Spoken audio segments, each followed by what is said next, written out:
할렐루야. 주님께서 우리와 함께 계십니다. 하나님이 함께 하시는 우리에게 좋은 일이 있을 줄 믿습니다. 회복의 성령이라는 제목으로 말씀의 은혜를 나누겠습니다. 에스겔 선지자는 성전의 이상을 보았습니다. 하나님의 성전에서 물이 흘러나오더니만 그 물이 동쪽으로 흘러가서 큰 강물이 되었습니다. 그리고는 나중에 남쪽으로 내려가서 사해바다로 들어갔습니다. 이 성령이 강물이 되어서 흘러가니 거기에서는 이제는 죽었던 것이 살아나고 사람이 살지 못하던 곳에 사람 살 곳이 되는 회복의 역사가 일어났습니다. 오늘날 우리에게도 마찬가지입니다. 회복의 성령이 우리에게 마시면 우리의 삶과 환경 가운데 회복의 은혜가 일어납니다. 오늘은 성령의 회복의 역사와 이 회복의 은혜에 대해서 같이 살펴보고 은혜를 나누겠습니다. 세 가지를 같이 살펴보겠습니다. 첫째, 성령은 절망적인 환경에 있는 자들에게 소망을 주십니다. 한번 따라해 주시기 바랍니다. 성령은 절망적인 환경에 있는 자들에게 소망을 주신다. 성령의 생수가 하나님의 성전에서 나와서 서쪽으로 가지 않고 동쪽으로 흘러갔습니다. 그리고는 나중에 남쪽 사해바다로 갔습니다. 8절입니다. 그가 내게 이르시되 이 물이 동쪽으로 향하여 흘러 아람으로 내려가서 바다에 이르리니 이 흘러내리는 물로 그 바다의 물이 되살아나리라 고 있습니다. 성소가 있는 예루살렘의 서쪽은 지중해입니다. 지중해로 내려가는데 그 땅은 아주 비옥한 땅입니다. 그 해변가에 있는 땅은 비옥해서 농사가 아주 잘 되고 그 지중해 연안의 도시들은 항구 도시로서 무역의 중심지가 되었습니다. 그런데 하나님의 성령은 농사를 짓는 땅, 비옥한 땅으로 흘러 들어가지 않고 사람이 살지 않고 사막인 아라바 광야, 아라바 사막 그 가운데로 성령이 강물이 흘러 들어갔습니다. 그리고는 마침 내 생물이 전혀 살지 못하는 죽은 바다, 사해바다로 성령의 강물이 흘러 들어가자 그곳에서 그냥 고기들이 뛰노는 그런 역사가 나타나게 되었습니다. 이것은 오늘날 성령이 어떤 곳에 그리고 또 어떤 자들에게 찾아가기 원하시는지를 우리에게 보여주는 내용입니다. 성령은 좋은 환경에 찾아가기보다도 척박한 환경, 메마른 땅, 소망이 없는 자들에게 찾아가기 원하신다는 것을 우리에게 보여주고 있습니다. 죽은 땅에 성령의 강물이 흘러 들어가니 그 땅이 살아나게 되었습니다. 사람이 살지 않던 환경에 성령이 들어가서 생명의 역사가 일어나니 그곳이 어부들이 와서 거부를 치게 되었습니다. 여러분, 절망적인 환경 가운데 사람들이 소망을 갖게 되었습니다. 직업이 없던 자들이 직업을 갖게 되었습니다. 상방한 환경이 각종 아름다운 꽃과 식물들로 둘러싸인 살기 좋은 환경이 되었습니다. 에스겔이 본 이 환상은 사도행전에 나타나는 성령의 역사의 모형입니다. 사도행전은 성령의 역사가 가장 거룩한 곳에서부터 시작을 해서 그 강물이 점점 낮은 곳으로 내려가는 것을 보여주고 있습니다. 여러분, 비가 오더라도 높은 곳에서부터 물이 낮은 곳으로 흘러내립니다. 거룩한 성령도 마찬가지입니다. 성령의 강물이 흘러내려갈 때 거룩의 등급이 높은 곳에서부터 시작을 해서 거룩의 등급이 낮은 곳으로 흘러들어가는 것을 사도행전은 우리에게 보여주고 있습니다. 제일 먼저 성령을 받은 자가 예수님의 제자들 120문도였습니다. 그들은 참 성전인 예수 그리스도와 가장 가까이 지내던 자들이었습니다. 그 다음에 천하 각국에서 온 경건한 유대인들 3,000명이 예루살렘의 성전에 왔다가 성령을 받게 되었습니다. 그 다음에는 온 예루살렘 사람이 성령을 받았습니다. 그들은 하나님의 택한 백성 유대인들이었습니다.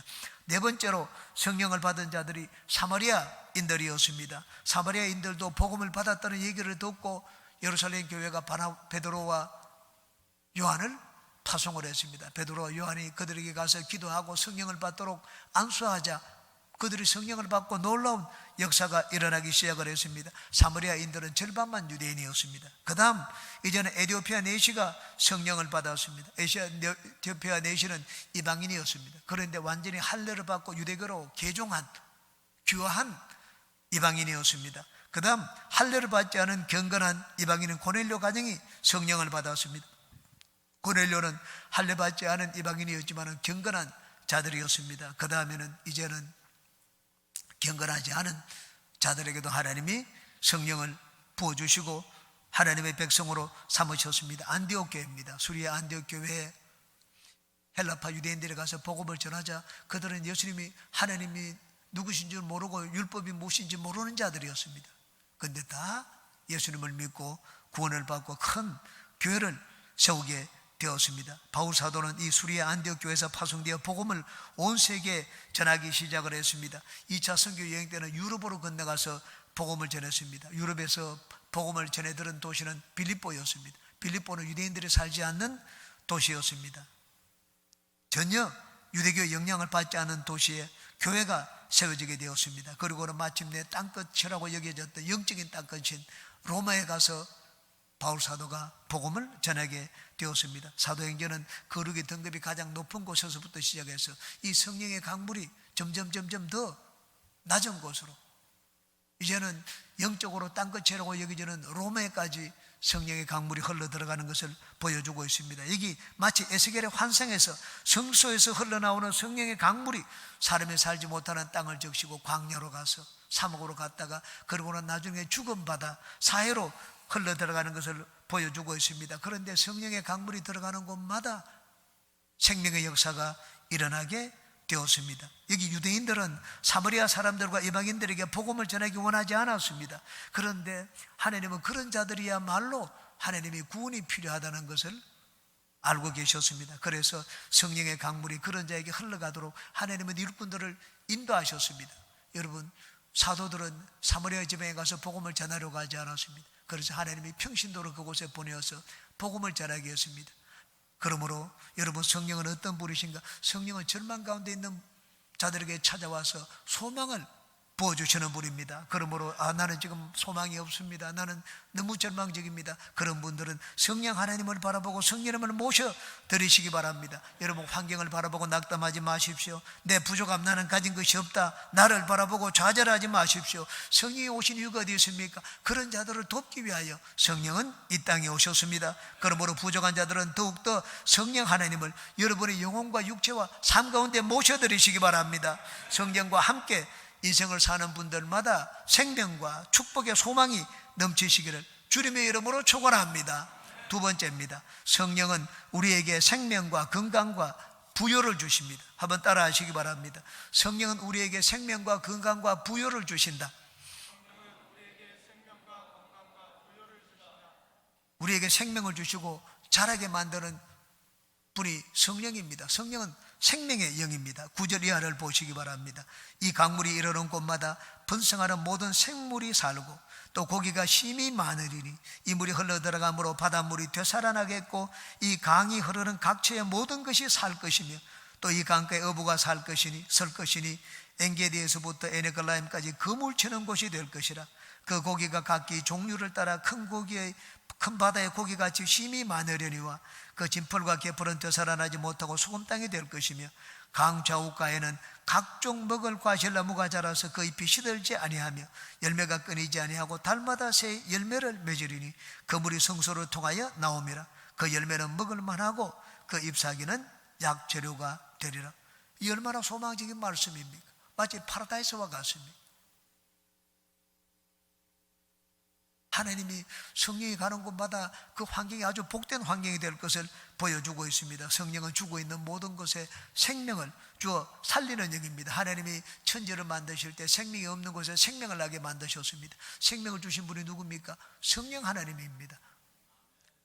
바울 사도는 예수님을 믿고 난 다음에 어떻게 하든지 하나님의 뜻에 맞는 삶을 살기 위해서 노력을 했습니다. 그런데 자기 마음대로 되지가 않았습니다.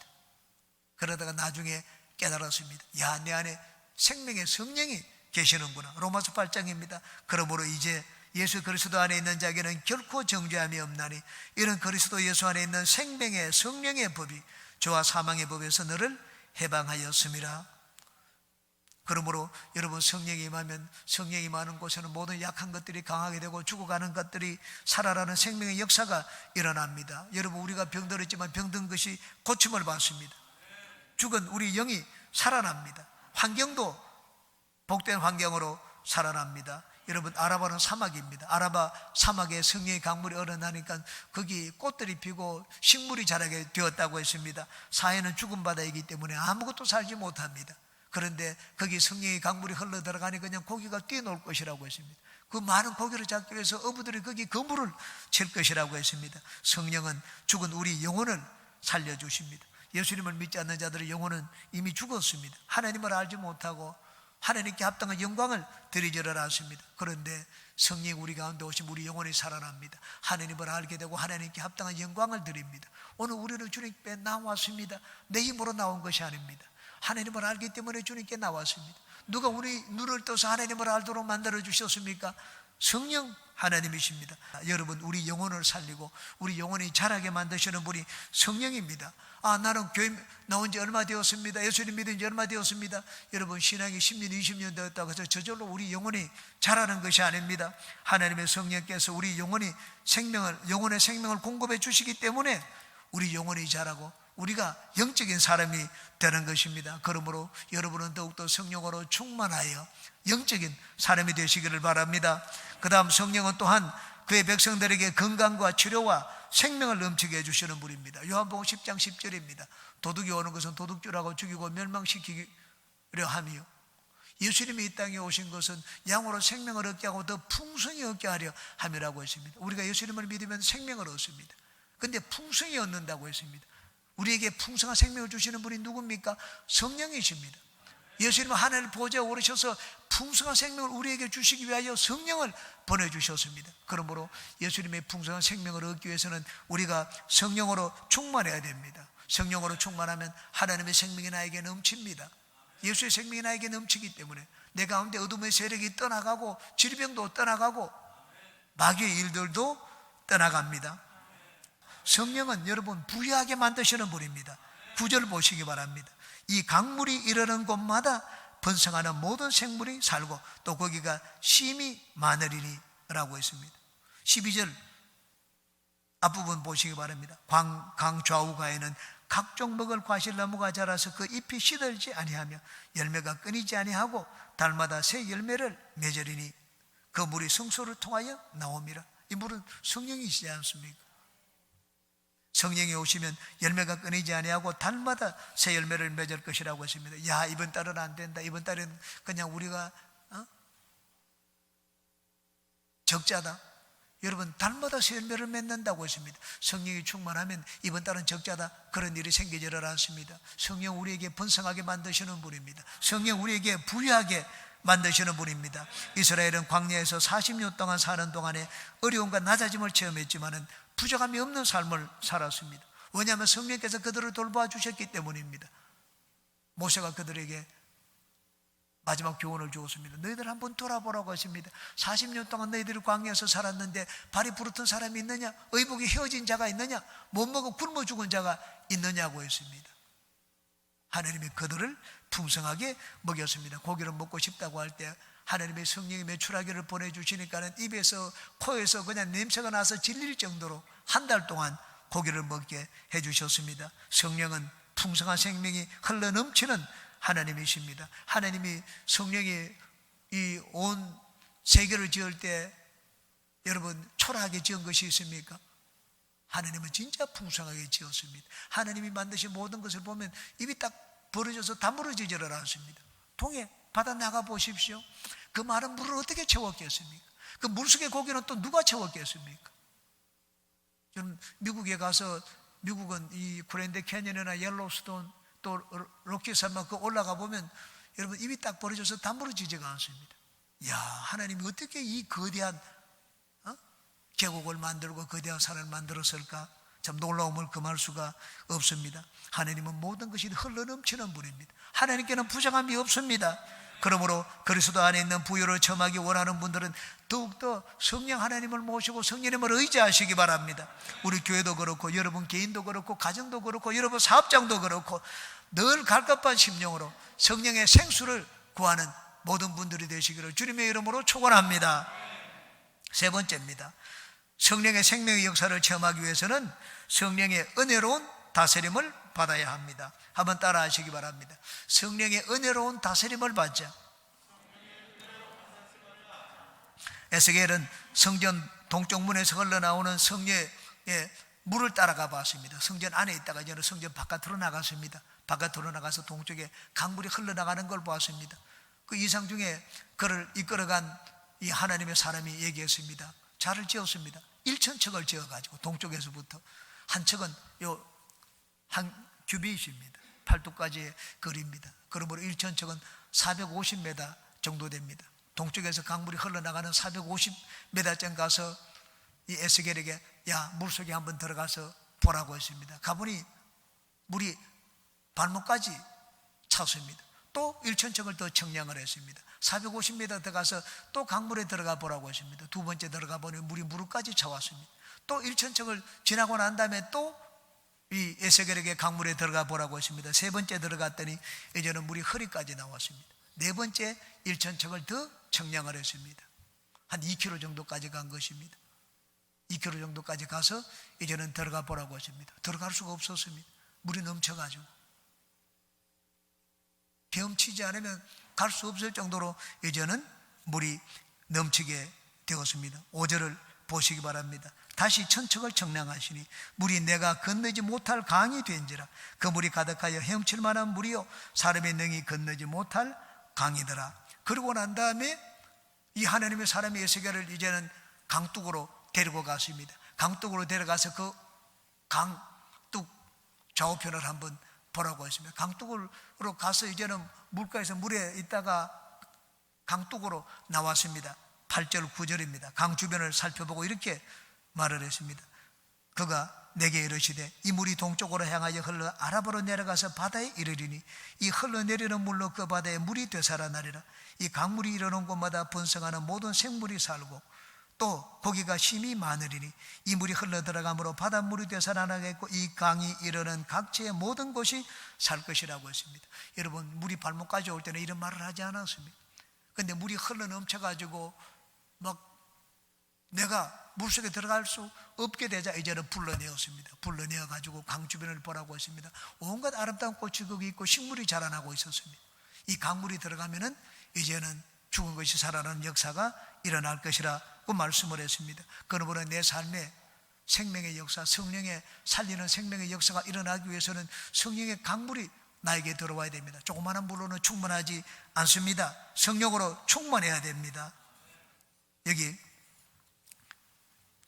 하나님의 사람이 에스겔에게 인도에서 들어가 보라 네 번이나 들어가 보라고 얘기를 했습니다. 그 단계가 있습니다. 처음 물을 측정했을 때 들어갔을 때는 물이 발목까지 올라왔다고 했습니다. 여러분, 발은 내가 원하는 곳으로 다니는 내 몸의 지체입니다. 그런데 성령의 이 강물이 내 발목까지 찼다는 말은 내가 이제는 성령에게 발목을 잡혔다는 말입니다. 여러분, 발목을 잡히면 내가 마음대로 갈 수가 있습니까? 마음대로 가지를 못합니다.